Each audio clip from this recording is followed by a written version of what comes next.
Hello everyone, and welcome back to the channel.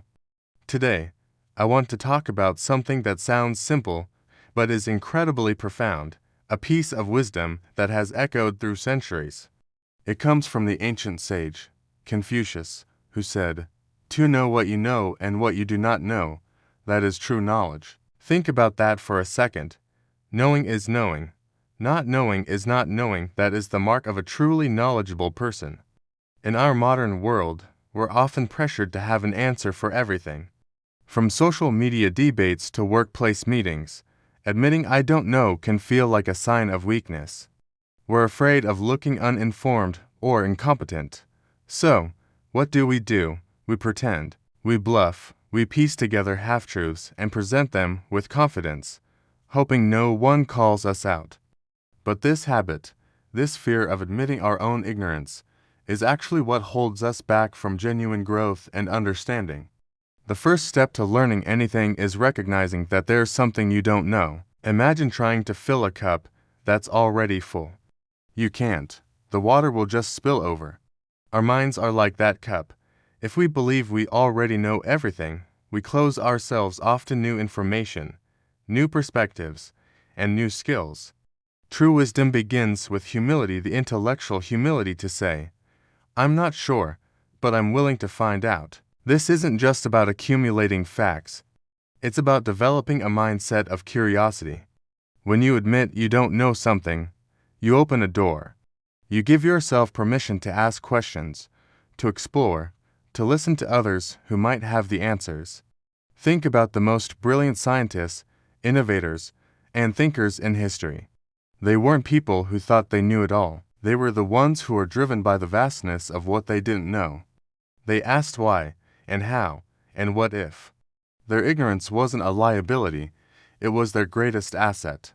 It was the fuel for their discoveries. Let's bring this into our everyday lives. Think about a time you were in a conversation and someone brought up a topic you knew nothing about. What was your first instinct? Was it to nod along, hoping no one would ask for your opinion? Or was it to say, "That's interesting. I've never heard of that before. Can you tell me more?" The second response is infinitely more powerful. It builds connection, shows respect for the other person's knowledge, and, most importantly, you actually learn something new. You transform a moment of potential embarrassment into an opportunity for growth. This principle is also crucial for building trust and credibility. People respect honesty. When you're open about the limits of your knowledge, others are more likely to trust you when you do claim to know something. It shows you have integrity. A leader who can say, "I don't have the answer to that right now, but I will find out and get back to you," is far more trustworthy than one who constantly makes things up. Authenticity is magnetic. Pretending to be an expert on everything makes you seem unreliable, while admitting your limitations makes you human and relatable. Furthermore, embracing not knowing is a powerful antidote to the anxiety of our information-saturated age. We are constantly bombarded with news, opinions, and data. It's impossible to be an expert on everything, and trying to keep up can be exhausting and stressful. Giving yourself permission to not have an opinion on every single issue is liberating. It allows you to focus your energy on the things that truly matter to you, the areas where you genuinely want to deepen your knowledge. You can say, "I haven't researched that enough to have a strong opinion," and that is a perfectly valid and intelligent stance. This mindset also protects us from the dangers of misinformation. People who think they know everything are often the easiest to fool. They latch onto a piece of information that confirms their existing beliefs and close their minds to any evidence that contradicts it. This is called confirmation bias. But if you start from a place of not knowing, you are more likely to approach new information with a healthy dose of skepticism. You'll be more inclined to check sources, listen to different viewpoints, and form a more nuanced and accurate understanding of the world. The person who readily admits ignorance is less likely to be dogmatic and more likely to be a critical thinker. So, how can we cultivate this practice in our own lives? It starts with small, conscious choices. The next time you're asked a question you don't know the answer to, resist the urge to fake it. Take a deep breath and say, "That's a great question. I'm not sure, but let me look into it." Or, "I don't know. What are your thoughts?" Turn it into a collaborative discovery. Celebrate your curiosity. When you find yourself going down a rabbit hole online, learning about a new topic, don't see it as wasted time. See it as you actively engaging with your not knowing. Keep a journal of questions you have about the world. Follow people on social media who are experts in fields you know nothing about.